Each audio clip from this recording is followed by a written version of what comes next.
Well, hello, and welcome back to another fine, scary episode of Ghost Stories Told from the South. I am your host, Stephen LaBooth, and I got some creepy stuff for you today, boys and girls. Alright. I hope it didn't scare you too bad with that opening. But yeah, I'm feeling better. That flu kicked my booty, so I hope y'all enjoyed last week's episode. But yeah, I was in bed for 2 days with that shit. And then I got up and did some stuff around the house. Saturday and Sunday, I felt real good. And I'm feeling good now. I mean, I'm still taking cough drops some. So if you hear that in my mouth swashing around, I'm sorry. Just trying to keep the old vocal cords nice and juicy.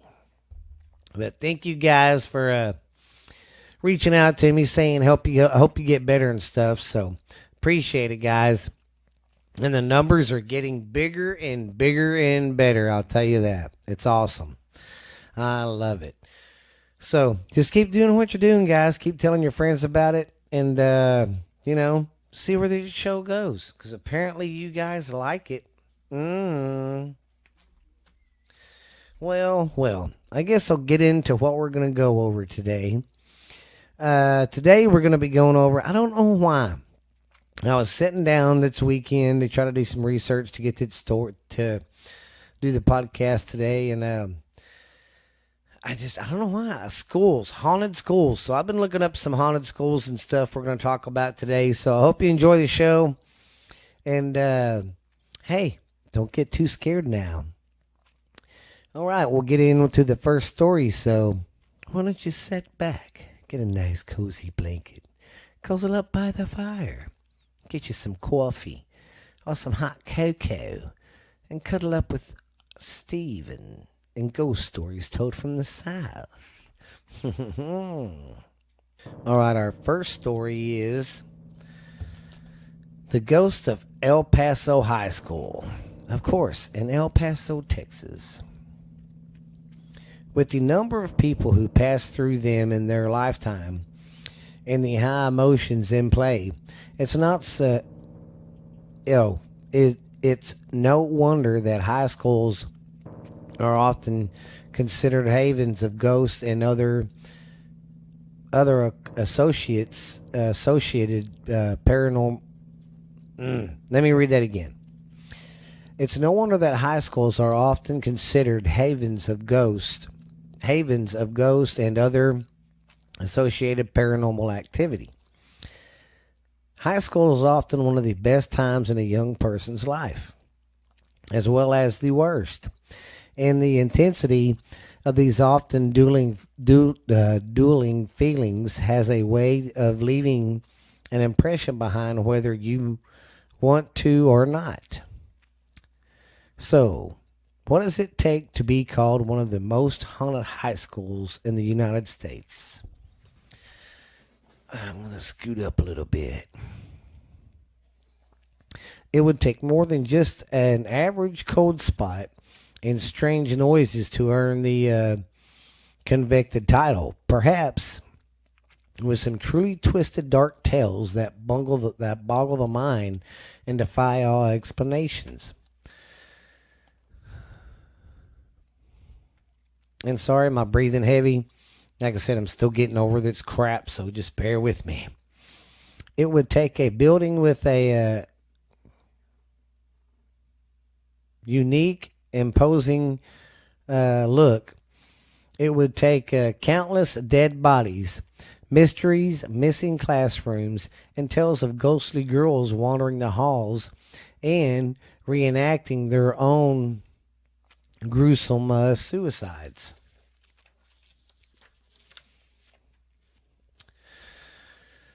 It seems unlikely that any school like this could truly exist outside of the campfire story or a cheesy 80s horror movie.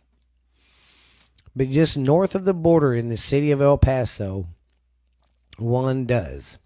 In the heart of El Paso High School, The unbelievable is to be believed, and the dead are a very bit as restless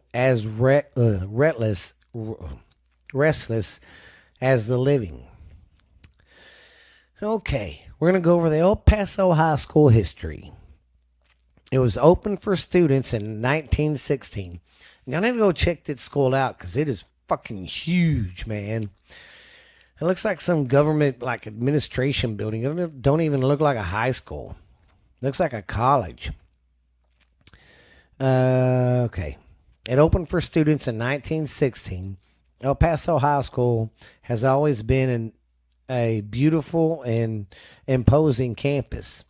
Nicknamed the Lady on the Hill for her position on a mountainside overlooking the city. El Paso High School bears a stunning silhouette that has made it a city landmark almost from day one. Sorry about that. From its inception for its Crisco-Roman inspired architect, the El Paso High School has always carried a distinct and elegance that has set it apart from any other structure in the city. Marble floors and distinctions to the halls and fine hardwoods do the same for classrooms. Also of a note is Jones Stadium, seating 12,000 people and bearing the distinction of being one of the first concrete stadiums in the U.S. I didn't know that. That's crazy. This is a high school, and it was built to hold 12,000 people to watch a high school football game. And this was in the early 1900s. So just imagine, I think that school was still open in the 80s. Just think about how big it was in the 80s. I mean, God. Crazy. I've never been to a school that big. From 1922 to 1923, the school's name was changed to Sam Houston High School at the behest of the local chapter of the Ku Klux Klan. But it was short-lived. It was a short-lived change after the community outrage swelled against the Klan. So they didn't get their way. Good for them.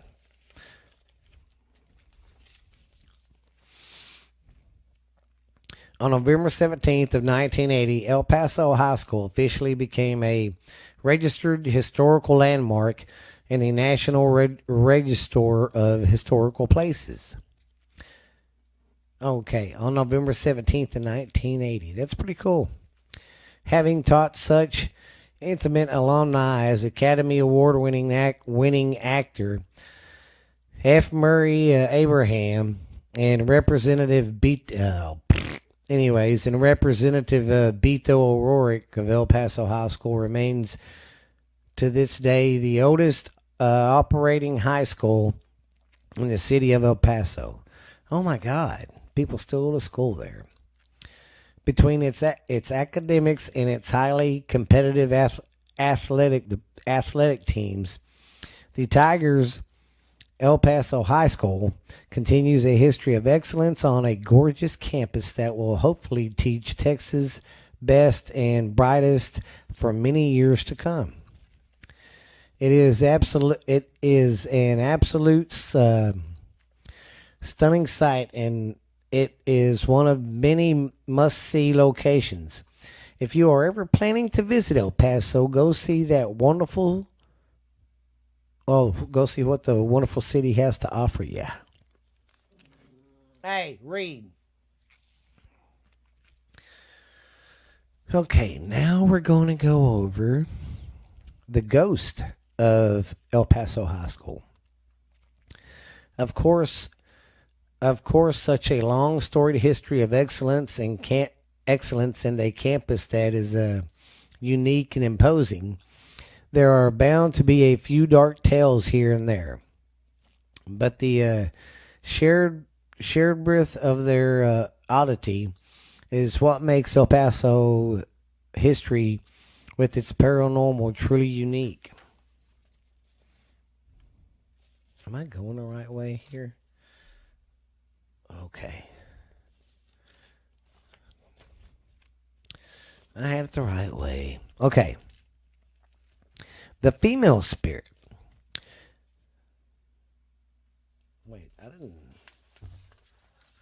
Let me see something here. Yeah, that's what I thought. I missed the page. Okay, the history, of course. Okay, pretty unique. Okay, here we go. Okay. Okay. This one, I guess, is a ghost called Morg, Morgan. Oh no, I'm sorry, I'm way off. Maggie. Thought encounters with paranormal in the odd go almost as far back as the school itself. In a particular part of its history that cannot be ignored was the time was its time working as an overflow Merco during the world wars, during the First World War. The school's eminence and lobbying in basement temporarily held bodies and were shipped into El Paso into the wake of the Spanish flu outbreak and combined deaths from the World War II until the next of kin could be informed. Sealed classrooms. If that weren't odd enough about the basement, there have even been reports of faculty and students exploring the basement and discovering classrooms from the early 20th century. In prestige condition, yet hazily blocked off, with no stated reason given by the administration for the abandoned statues. Given the years the school has been in operation and the number of times it has been reportedly altered to change for the times, discoveries along these lines are not uncommon. Well, think about it, Anybody that knows that building in and out from the old days is dead. So when they're in there doing their stuff, they come across it because, apparently it's not on the blueprint. All right, here we go. Occurrences. Odd as this is, there are more supernatural tales of bizarre going on at El Paso High. Over the years, people have reported hearing slamming doors, and the sounds of spiritual pepper rallies and games going on in the school gym, only to discover the building is completely empty after you investigate. Yeah, that would creep me out really bad.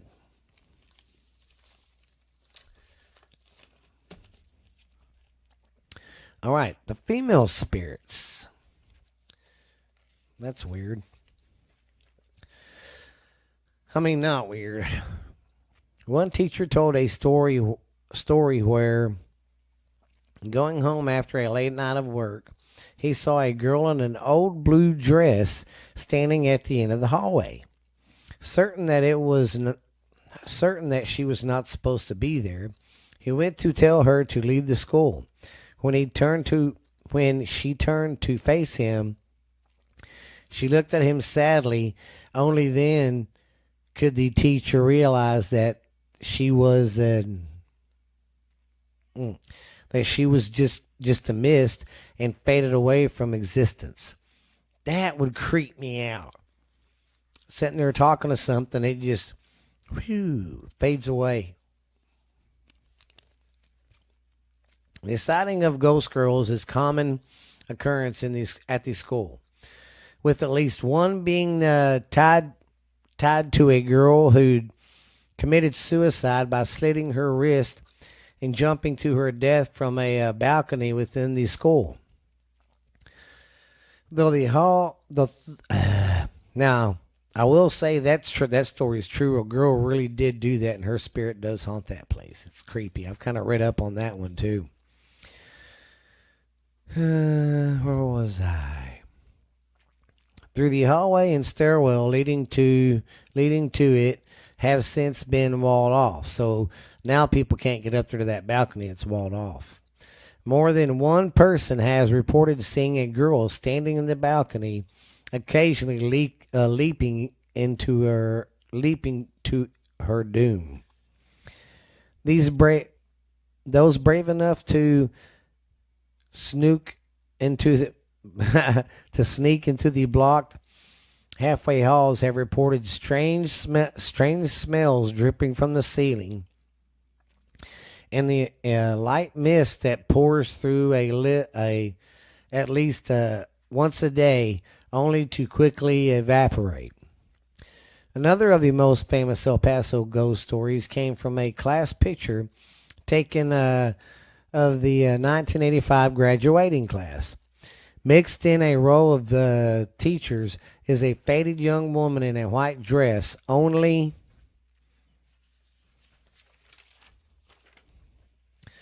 a few people in the picture seem to notice her upon questioning. Nobody in the picture claims to know who she is. It's creepy because you see everybody else pretty clear in this picture, but then you see her and it's blurry. It's crazy. Others have incited that she was not in the original picture and she was faded in over time. Whatever the case, this young woman remains another one of the strange ghostly mysteries of El Paso High School. Okay, that's visiting. We don't care about visiting.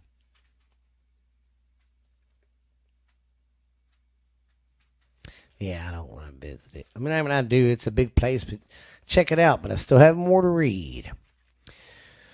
Oh, no, that was it. That's it on the story. Let's go check that out. That was the El Paso High School in El Paso, Texas, man. I'm telling you, that thing was huge, man. Really big. But all right, we are going to take a little break right here, ladies and gents. And I will be back.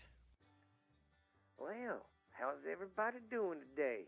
It's good old friend Uncle Dickie from Borderline Texas Trash, the most popular podcast in the world today. It's climbing up the charts faster than freaking slime on a stein, baby. Well, if you're wondering, what the hell is Borderline Texas Trash about? And who is its son bitch Uncle Boo? Well, Uncle Boo is the most recognizable voice in podcasting today, babies. We gonna get funky like a monkey on some turnip greens. I'm coming in on white lightning, baby, on a silver saddle to bring you the best of Borderline Texas Trash, baby. I'm your host of the show, Uncle Boo. We go over everything. We do a little bit of politics at the end, but not much. I don't step into that bullshit a whole lot. But we have fun. I go over stupid world news of the day, talk about stuff from the past, what the cost of living or stuff was like that. And we just talk about all sorts of fucking fun facts, do a little joking around. And my niece joins the show sometimes. We do a little segment called Ash Handy's Garage on Friday nights, baby. That's our live show we do sometimes. And then I got the uncle that I talk to down in Boothville, Louisiana. And he calls sometimes. We have a little show called Uncle Dickie's Corner. So you guys come check out Texas Borderline Texas Trash, baby. I know you will love it. We are on every platform you can think of. Spotify, Stitcher, Pandora, iHeart. We're on everything. We're even on Podbean, man. We even got our own YouTube channel. We even got an Instagram account, and we got our Facebook account. So go check us out, man, and come listen to the show. You'll get to listen to Ash Handy, Uncle Boo, Uncle Dickie, and all the most recognizable voices in this motherfucking podcast in the world today, babies. 'cause we will get funky like a monkey, I guarantee it. Let's just say, baby, I've wined and dined with kings and queens, slept in dumpsters, ate pork and beans, baby. But I am your host of the show, Uncle Boo, Borderline Texas Trash.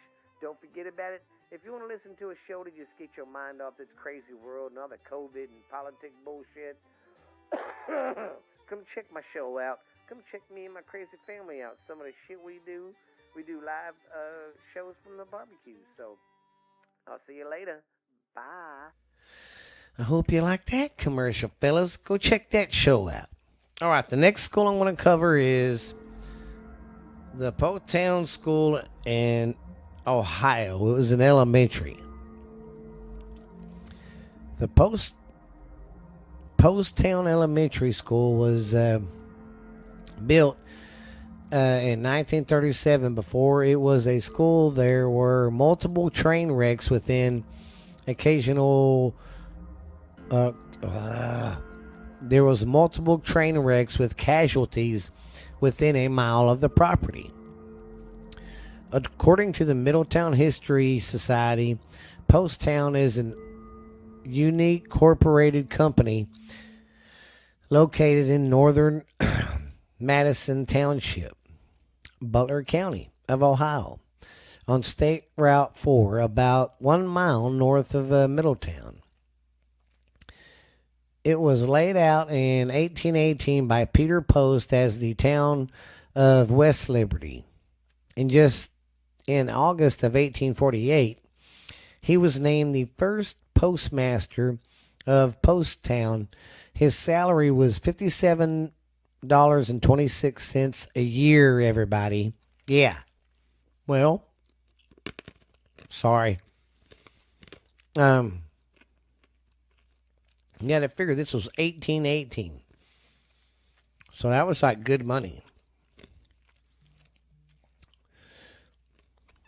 There being another West Liberty in Ohio at this time, that the U.S. postmark asked the name of the village be changed, and everyone agreed it should be called, after its founder, Postown. In 1851, Cincinnati, Hamilton, and Dayton Railroad was born just north of the village, making Postown a shipping point. The Postown School opened in 1937 near the railroad tracks, replacing an old one-room school that had served the community for years. This old one-room school became the George Hall and later the Madison Fire Department. The school opened in September of 1930, or September 7th of 1937, but it was not dedicated until April 15th of 1938. But Dr. Walter Collins gave the directory address, and County School Superintendent C.H. Williams also spoke. The members of the school board were George Finkbone, Carl Segal, Nathan Weigel, Lacey Keith, Harry Shelby, and Harry Agerberger. The school had a long run until the year 2000. That ain't bad. God damn, that's an old ass school. Jesus. It was there for a long time. Okay, here's the train accidents. The Middletown rails were pretty treacherous in the 1800s into the 1900s. On July 25th, 1891, employees of the National Cash Register were on their way back up to Dayton from their company picnic. The passengers train collided with a freight train, causing 4 deaths and 50 injuries. On July 4th of 1910, there was a horrific train accident that occurred when a engineer of the big 4-passenger train ran off schedule after a detour. That caused a mass chaos, and when the second train flew off freight,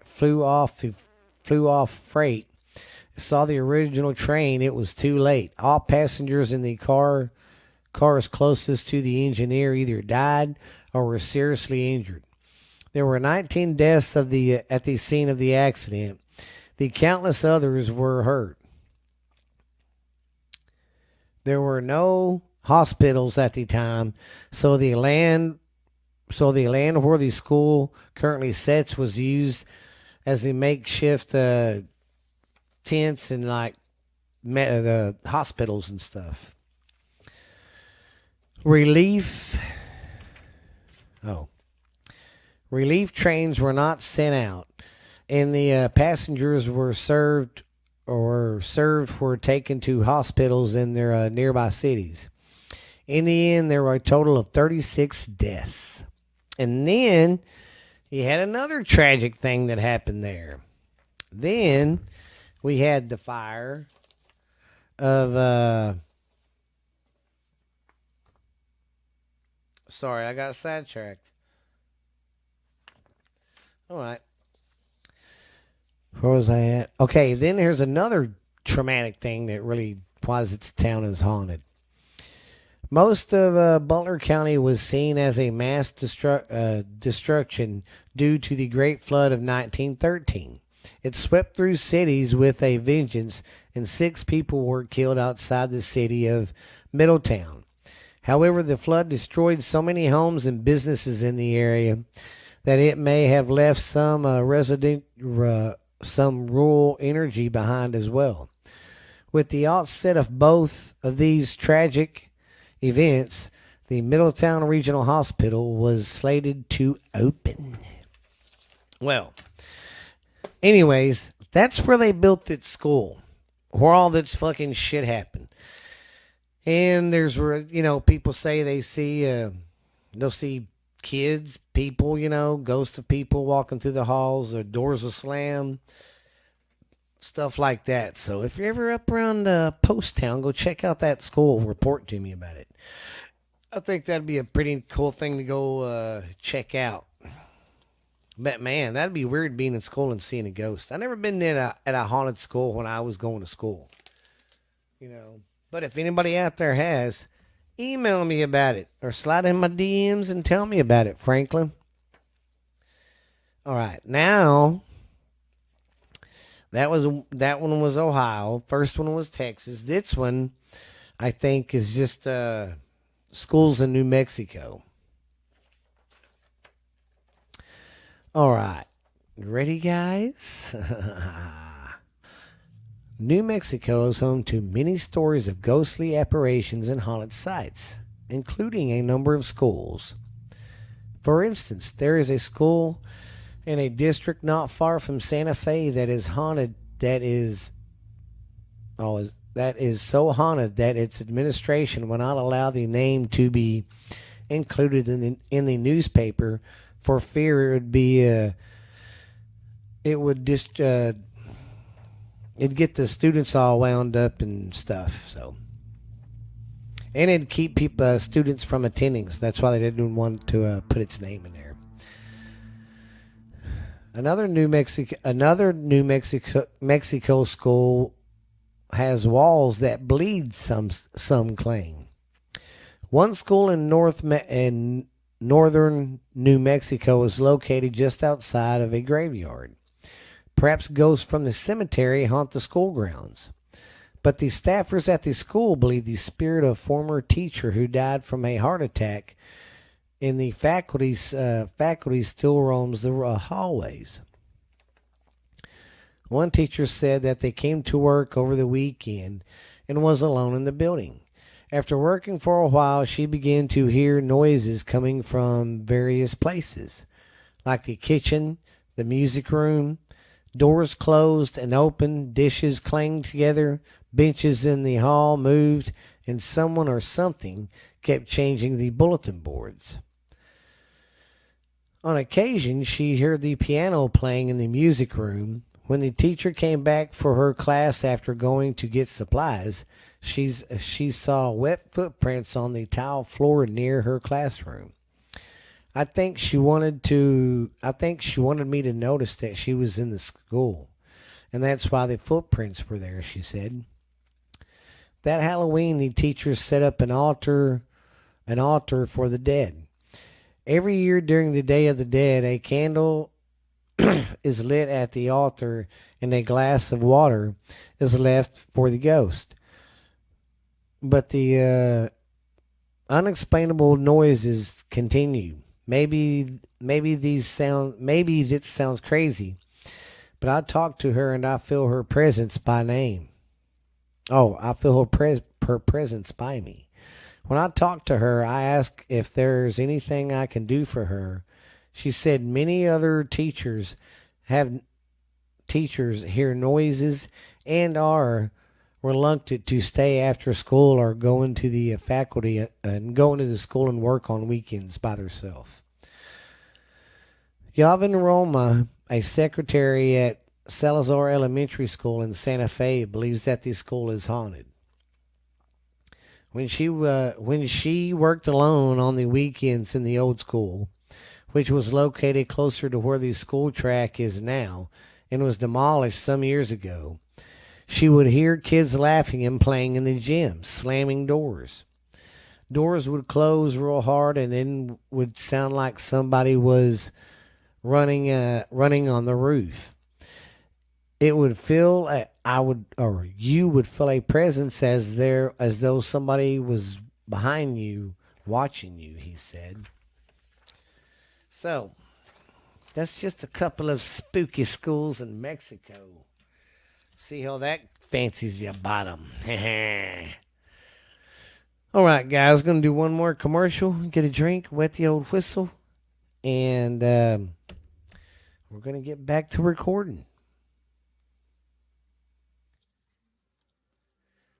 You ever look up at the sky at night and look at the stars and wonder, are we the only ones really out here? Have you ever wondered how much our government hides from us? Have you ever wondered why so many mysteries go unsolved? What really happens? What's the clues? What's the evidence? Ever wonder if Bigfoot or Mothman is real? Then, if so, come listen to this podcast called What's Really, Really Out There.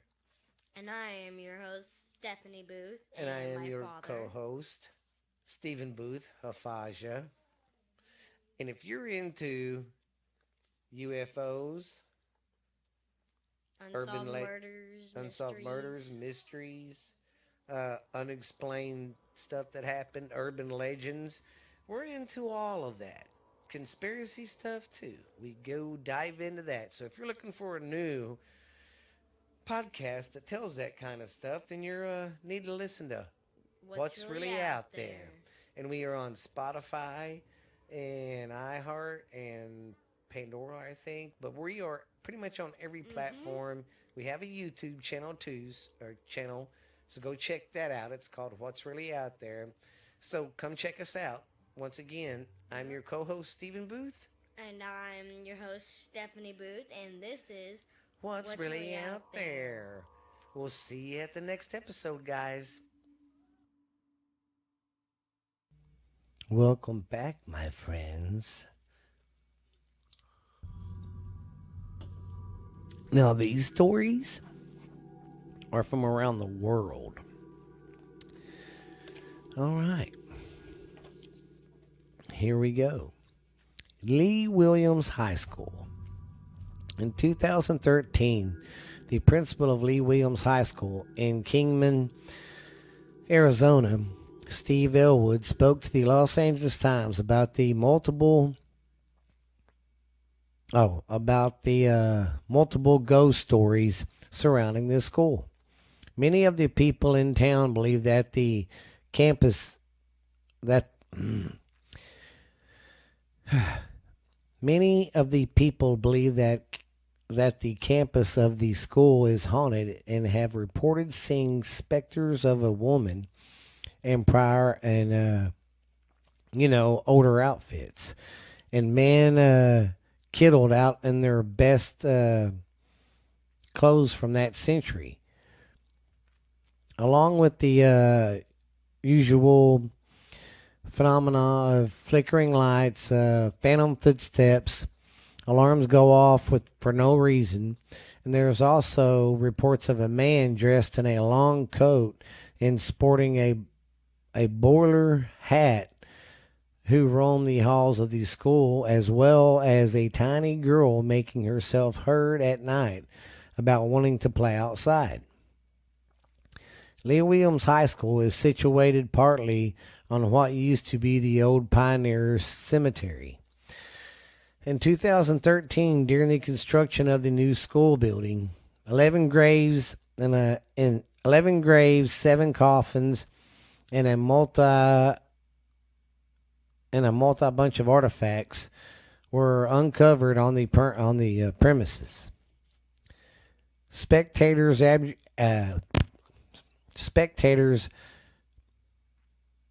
thought the ghost reports were too wild of the imagination, but the janitor of the school was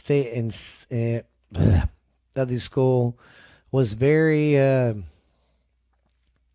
strong in what he said and all that, and said that the stories were true. He claimed to have heard footsteps entering the bathrooms at night when no one was there, but himself, as well as a voice coming from some oh my God, a voice coming from one of the classrooms is what I was trying to say. Anyway, so if you ever get a chance, go check out Lee Williams High School. It sounds pretty goddamn creepy. It didn't. Oh yeah, it's in Arizona. All right, let's see. Sophia B. Wright Middle School. In 1912, Sophia B. Wright High School was the first public all-girls school in New Orleans. It eventually became a middle school when Hurricane Katrina hit the area. Teachers and learners were evacuated from the school, and the building was used as a living quarters for the National Guard's personnel. Amid the chokes and the ghosts came out to play, Sergeant Robin Hairston reported seeing the apparition of a girl in the doorway. Specialist Ross Sales Leaner saw a shadow of a young man in the school's restroom. Saw a young woman in the school's restroom, and in the restroom that terrified her. A staff member who did not want to be named opened a closet to find a ghostly girl glaring at him. The volume of paranormal incidents being reported during the time resulted in the campaign performing a cleansing of the building.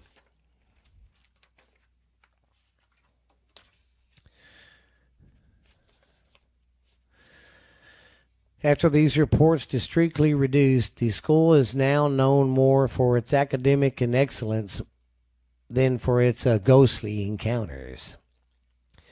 All right, the Julia F. Callahan Elementary School. In 1952, Julia F. Callahan, founder of the school in Lynn, Massachusetts, that was named after her, died. Teachers and pupils alike soon became convinced that she never left the school's grounds. From eerie whistling heard in the hallways to strange sounds emanating from the attic, Callahan's presence has become a familiar acquaintance at the school. Pupils have reported doors being slammed in the library, while others claim to have the ghost of Callahan entering through an access door. In 2008, the fourth grader named Rachel Phyllis claimed that while she and her friend Nicole were in the bathroom down in the basement, they heard high-heeled shoes clicking over the floor. She and Nicole were the only ones in the bathroom. There is some dispute about exactly how Callahan entered the afterlife, with some claiming that a bookcase fell on her and crushed her. Other stories are her death include that she had a heart attack in her office, or fell off the roof of the school building. Well, why'd she be on the fucking roof? I'm just saying. The principal, Ed Toomey, would be drawn into commenting on the stories, and whether he believed or not, he did state that his view on Julia's ghost was positive and one that all was well, as her spirit was mostly likely watching over the pupils in the school. Our next school is West High School. Even a very skeptical teacher had to admit something strange is happening at the West High School in Anchorage, Alaska, when several sightings of a lonely-looking lady in white roaming the premises were reported. The lady in white has been standing backstage at the auditorium or standing dead still between the seats inside the massive room. She also abruptly runs through the band at times and hides in the halls of the basement. A student stage manager once saw a girl opening the backstage door of the auditorium during a closed dress rehearsal and ran towards her to tell her to stop. Only when he got there, she had disappeared into the air. Even a security guard saw something white dash past him on one of the corridors behind the auditorium balcony. Another ghost that seems to not want to leave in the West High School is that of a janitor who died a long time ago. People have reported seeing a man sweeping the lobby when he should not be there, while others claim to have heard footsteps echoing through the empty halls and seen lights flickering on and off by themselves. Pretty creepy. Okay, now sorry if I butchered its name up, but Magotagene Primary School. A female teacher at Magotagene Primary School in Switzerland refused to return to the school in 2013. Claiming that the evil spirits attacked her there, another teacher vacated his living quarters at the school after reported feeling unsafe.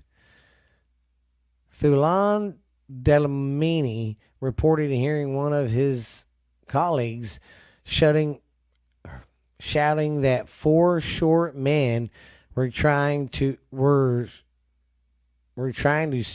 strangle him. Shortly after this, the man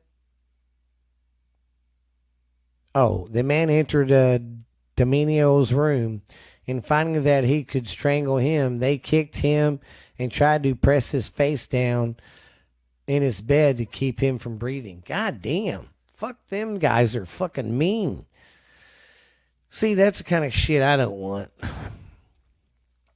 Parents and other teachers were extremely skeptical, when some saying that the girls should stop making up stories. However, not long after the incident, other girls in the junior class reported the same thing. See, they was trying to tell you, but you didn't want to listen because you're a butthole. Okay, sorry if I butchered this one up. The Yokonawa High School. In an incident that started out as a mass hysteria, 27 girls collapsed at the Yokohama High School in Japan after seeing a vengeful spirit in 2014. It started out with one of the girls screaming at the top of her lungs that she was paralyzed and unable to move. Then more girls started displaying the same behavior, causing other students to rush into the classroom to see what was happening. The craziness carried on for a couple of hours, with people suspecting that the girls became possessed by the spirit of the headless ghost. The girls were yelling, "Kill me," and "Die," and eventually the school doors were closed. Some believe that the headless girl, rumored to haunt the area of Mount Hoko in the Aberija Dam, had somehow posted one of the or possessed one of these schoolgirls while she and her classmates on an exorcism. She carried the spirits home with her when she took the spirits home with her, which then took hold of her other pupils during classes. Oh. All right, Cleveland High School. I wonder where this one's at. Oh, it's in Cleveland, Texas. This is Cleveland High School. A woman taking a cell phone picture of her nephew at Cleveland High School in Cleveland, Texas, got a lot more than she bargained for when she studied the photo afterwards. In the background, two people were most definitely were not there when the picture was taken. The couple seemed to be wearing clothes from the 1970s. They also seemed to be translucent. The man in the picture was a bell-bottom pants and dark-colored shirt under a light-colored jacket, while the woman was standing behind him. Her clothes were not as visible as his. The woman who took the picture, Marcella Davis, claimed she did not even notice it until her daughter pointed it out to her. When asked whether she used an app to alter the photo into something creepy, she responded that she don't even know how those apps worked, and that she definitely did not mess around with the picture in any way. All right, sorry if I butcher this one up, but I'm going to give it a try. Tong Upper Primary Government School. In 2014, almost 300 people performed religious ceremonies at an upper primary government school in the Tok district in India. After 3 children fainted during the school hours at the sight of a ghost, the spectator was said to be that of a young girl who tried to push them toward a toilet. The incident cost 170 children to refrain from going to school for a week. During the religious rituals, it was claimed that one of the villagers taking part in them was possessed by the deity hyena, the deity hyena, who then warned parents to perform Poju on a regular space to ensure on a regular basis to ensure that the school remained free of evil. The Pojo was performed at the temple on the school grounds. Also, because Palo had not been performed in over 2 months before the frightening incident with the pupils. Here's our next one. Deer Park CBS School. In 2017, Deer Park CBS in Cork, Ireland, made the news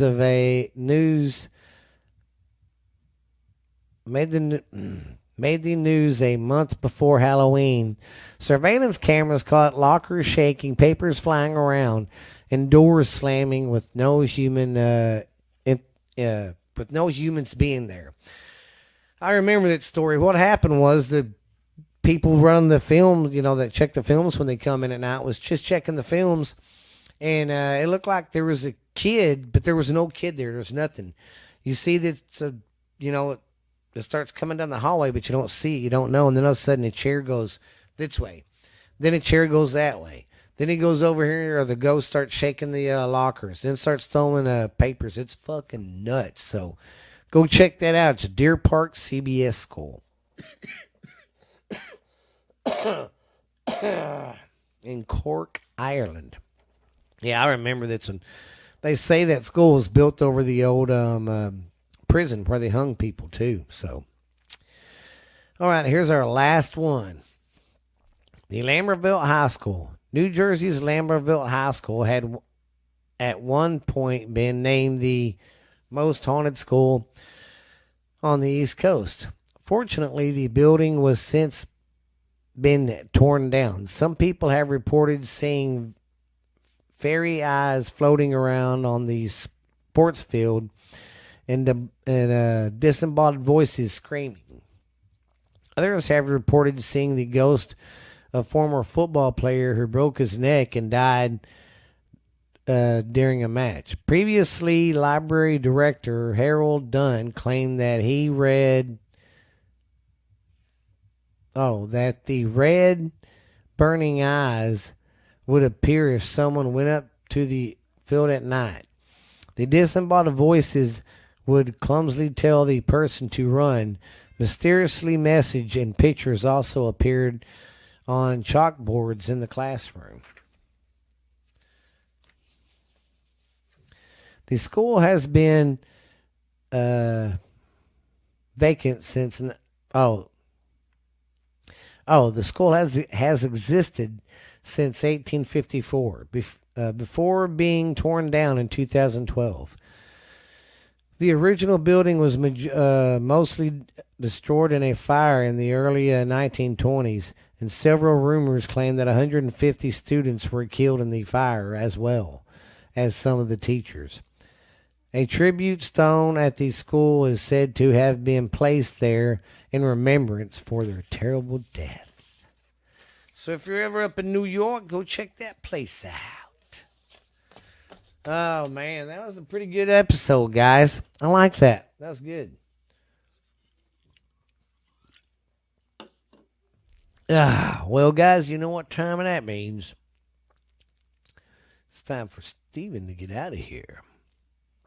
But, once again, I want to say thank you guys for listening. Our numbers are going great. Keep telling everybody about this. Listen to it around the fire with your friends if you want to. Just keep telling your friends about it. Keep downloading and give me some. Hey, I really need some 5-star reviews. That would really help me out. So if you listen to me on Spotify, give me 5 stars. On iTunes, give me some 5 stars if you like. I just, like I said, guys, y'all make this awesome, and I'm glad I'm doing it, and I want to keep doing it. And don't forget to check out our Facebook page, Ghost Stories Told from the South. You can talk to me there through the DMs. If you got any ghost stories you want me to talk about, tell me about it. Go look me up on Facebook. All right, guys? But I don't want to keep you too long. But this has been Ghost Stories Told from the South. And I am your host, Stephen LeBooth. Excuse me. I'm Stephen LeBooth. And I hope you had a good skilly time.